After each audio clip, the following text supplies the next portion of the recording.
hemos llegado al tema de las remuneraciones, elemento que es tremendamente sensible para el mundo laboral, porque en ello descansa su estabilidad personal y familiar. Por lo tanto, debemos darle el máximo de importancia, porque es posible que en todos los otros temas que hemos tratado, selección, capacitación, prestaciones y servicios, etcétera,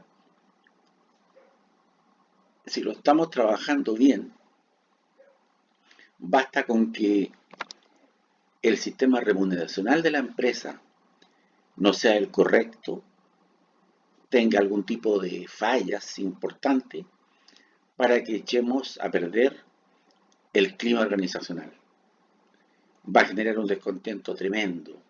Por eso que es tan importante tener factores previos como la calificación de la gente, como el descriptor de cargo, que son insumos para definir una política remuneracional correcta. Esto debería comenzar por la importancia de cada uno de los cargos, de acuerdo a lo que es la realidad de la empresa. Vamos a darle mayor o menor importancia a un cargo que a otro. Por ejemplo, es muy probable que dentro de una empresa constructora,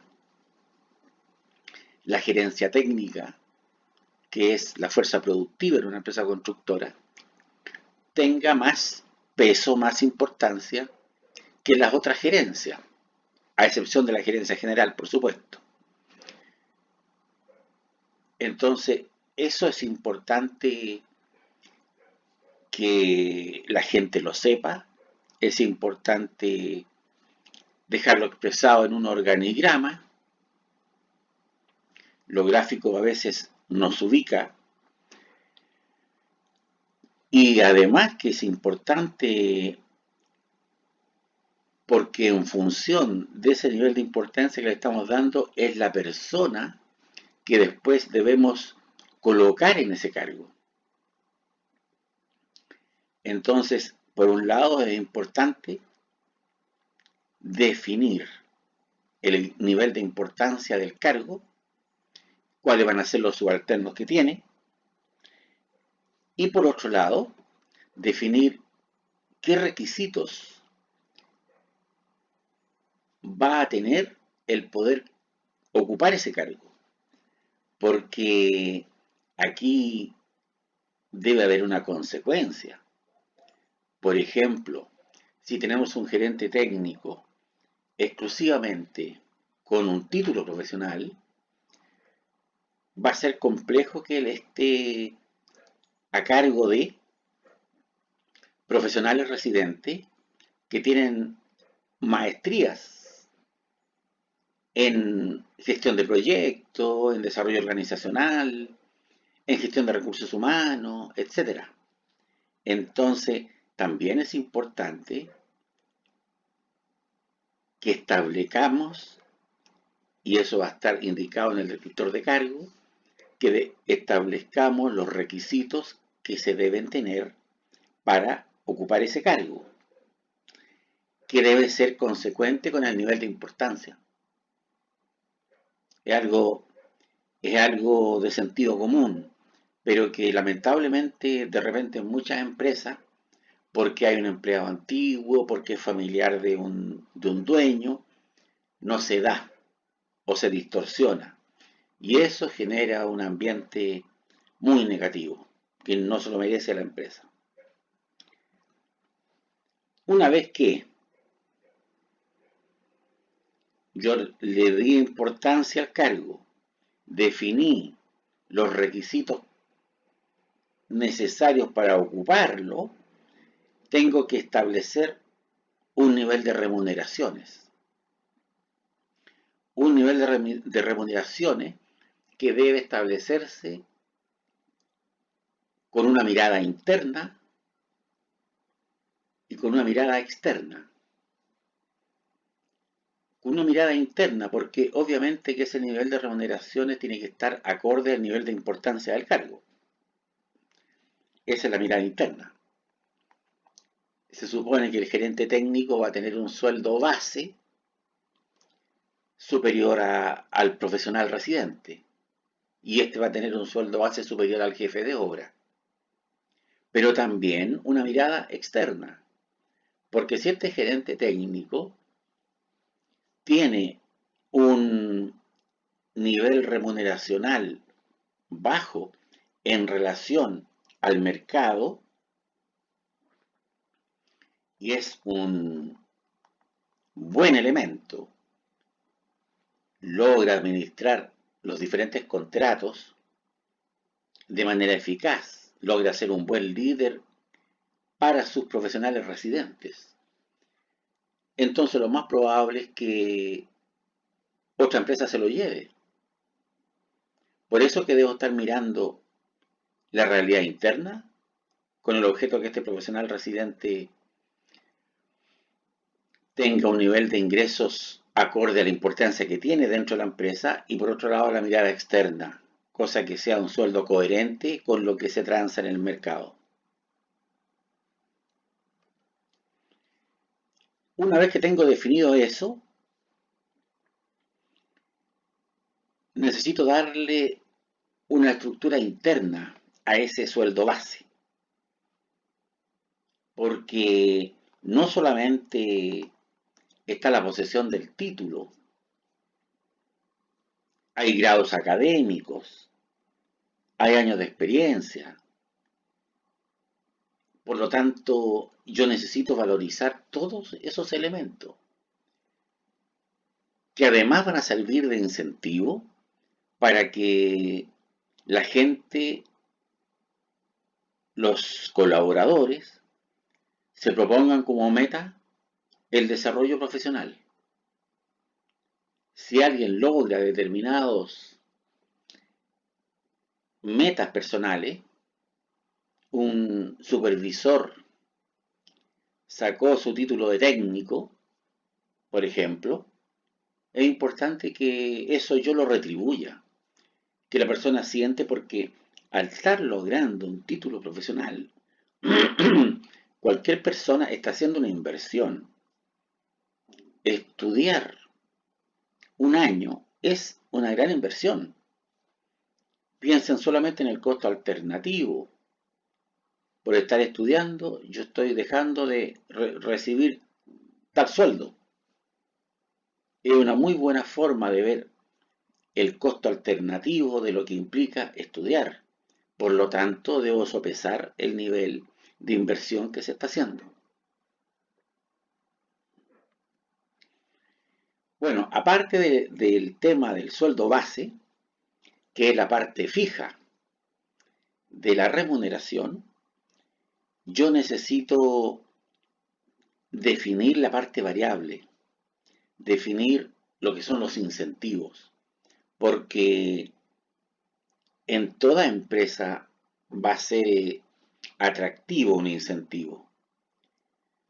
En la construcción creo que es más atractivo, porque como son actividades de vida corta, 5 o 6 meses una obra, necesitamos a través de esta vía que la gente se ponga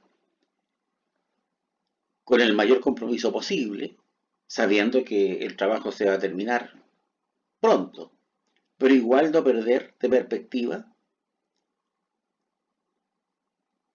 el incentivo por lograr producción. Entonces aquí de repente van a surgir algunos incentivos que pueden ser globales, grupales, o quizás individuales. Por ejemplo, un premio por la rentabilidad del contrato, lo más probable es que sea individual del profesional. un premio por los cumplimientos de metas dentro de una partida, seguramente van a ser para el supervisor. También podemos pensar un premio para el jefe de obra vinculado a los resultados del contrato. Un premio por la venta, por el nivel de facturación, por el estado de pago que se hace, podría ser global. Yo podré dar ahí los distintos porcentajes que correspondan. Un incentivo puede ser un 1%, un 0,1%, un 0,01%. Ahí tengo que aprender a estudiar cómo me va a variar ese nivel de sueldos acorde a los incentivos que estoy dando, cosa que vamos a aprender a hacerlo en taller. Pero es importante definirlo. Hay varios criterios para establecer estos incentivos. Algunos vienen por el lado de las prestaciones, que eso van a ser transversales para toda la organización. Van a ser compensaciones indirectas las prestaciones. Importante incentivar los costos, incentivar el ahorro. Aquí este tipo de incentivos se va a prestar mucho para todo funcionario que administre un centro de costo. Por ejemplo, la obra es un centro de costo. La oficina central es un centro de costo. El departamento de maquinaria y servicios es otro centro de costo. Tal vez podríamos tener un departamento de estudio de propuestas, otro centro de costo. En fin, y cada obra, por supuesto. Por lo tanto, el que administre cada uno de estos centros de costo va a tener una tarea importante, que es lograr el objetivo al menor costo, valga la redundancia. Lograr rentabilidad dentro de su gestión. Por ejemplo, la oficina central le cobra un 5%, un 7% a todos los contratos. Esos son sus ingresos. Va a depender de quien administre esa oficina central que los costos sean inferiores a esos ingresos y que su gestión deje rentabilidad. Porque el hecho de tener esos ingresos no significa que vamos a gastar papelería de destajo, energía eléctrica de destajo, cosas tan domésticas como café, como azúcar y otros elementos propios de una oficina, porque existen esos ingresos. No, por el contrario. Debemos ajustarnos a esos ingresos para que se logre financiar, pero si además se logra ahorro, bien por ellos, bien por toda la organización. La productividad es otro elemento muy utilizado y sirve mucho para lo que es la fuerza de trabajo.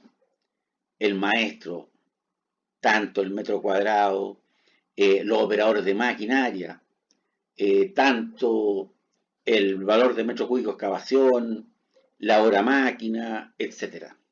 Para toda esa fuerza de trabajo efectiva, la productividad, lo que se hace en materia de metros cuadrados, metro cúbico, metro lineal, horas de trabajo, etc. Y las ventas, que eso es independiente de lo que es la rentabilidad, independiente de los costos. Necesitamos hacer harta producción, porque en la medida en que hacemos más ventas, todos los costos fijos porcentualmente van a ser inferiores. Entonces es muy probable que al hacer más ventas la empresa sea más rentable.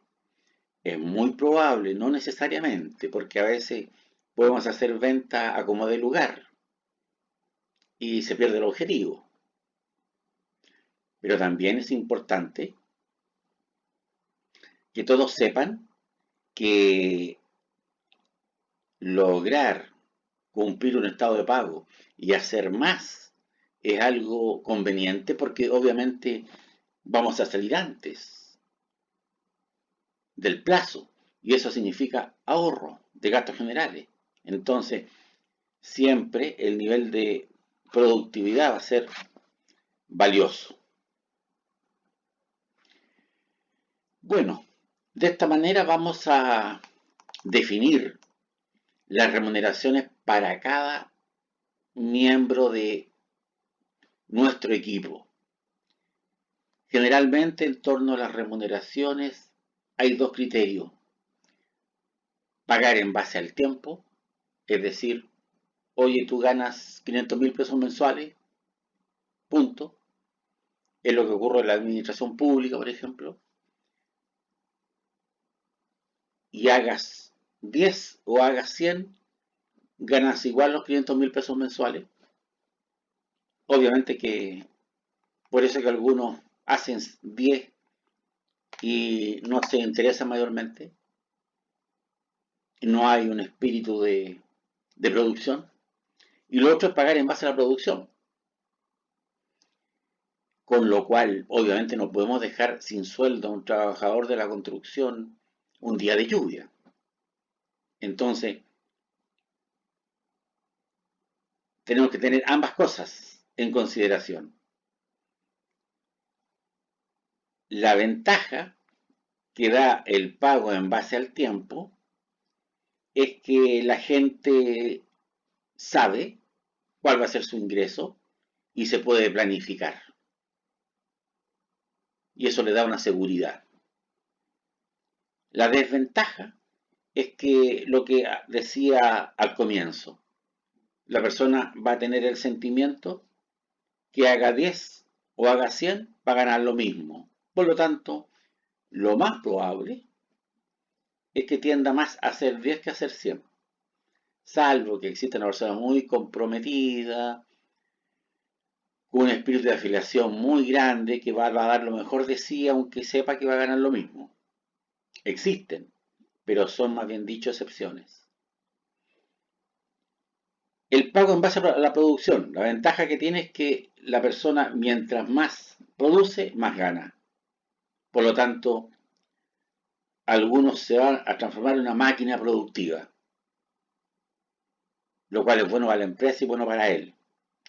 La desventaja es que algún día en que fallaron los materiales, en que se demoró el camión porque está metido en un taco, el camión de hormigón, en que llovió, en que hay cuarentena o cualquier tipo de situación especial, la gente no puede quedarse sin ingresos. Necesita un nivel de ingresos mínimo. Por eso que en la construcción se hace un uso compartido. Se define un sueldo base y además que va a ser el mismo que la persona va a ganar.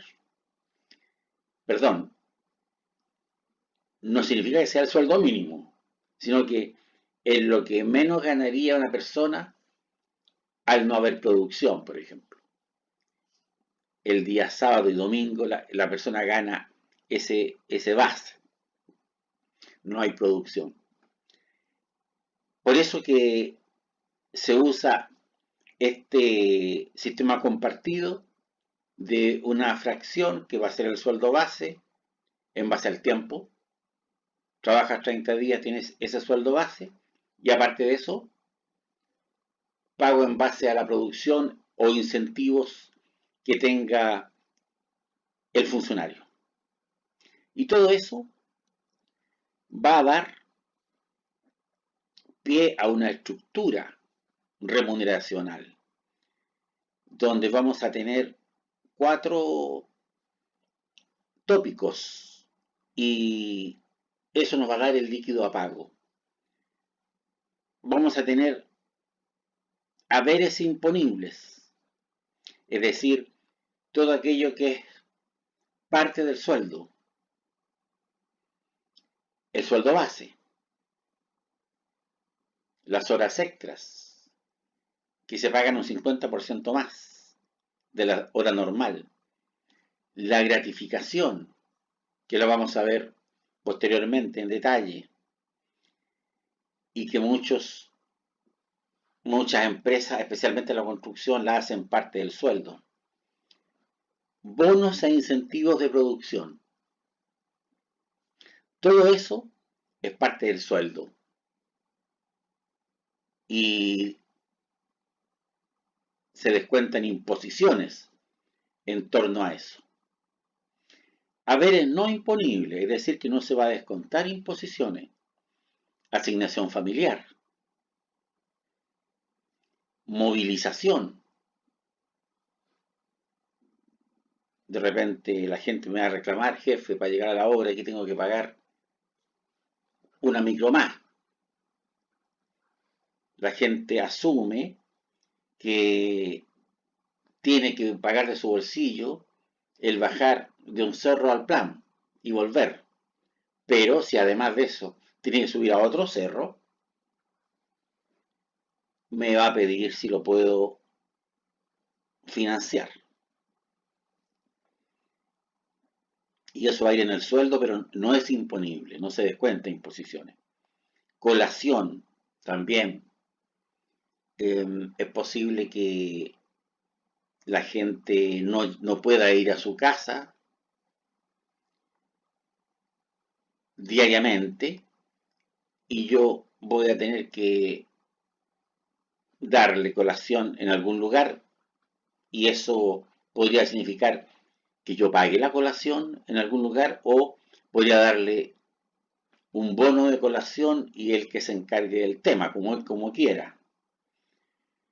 Bueno, y cualquiera vez no imponible, a lo mejor un bono de zona que se fue a trabajar a la carretera austral y le pusimos un bono de zona, que puede ser no imponible también, para que él pague algún tipo de alojamiento, un viático, etc. Esos saberes van a ser no imponibles. Descuentos legales. Ahí van a estar la AFP, que es aproximadamente un 13%. La salud, si pensamos en FONASA, va a andar de alrededor del 7%. Impuesto único, que le empieza a afectar al trabajador por sobre los 700.000 pesos. La fracción que va sobre 700.000 pesos, si gana 1.000.000, tal vez 300.000 pesos van a quedar afecta a ese impuesto único que es como el 4%, serían 12.000 pesos, y que después incluso puede recuperarlo con la declaración de impuesto a la renta. Y seguro de cesantía, que también se descuenta mensualmente. Esos son descuentos legales. Hay descuentos variables, como por ejemplo el anticipo que se les dio. Ustedes saben que en la construcción a la gente se le otorga el derecho a un anticipo en la quincena. De lo contrario, la gente no logra pasar el mes si no tiene ingresos. Ahorro voluntario. Hay muchas personas que a uno le dicen, jefe,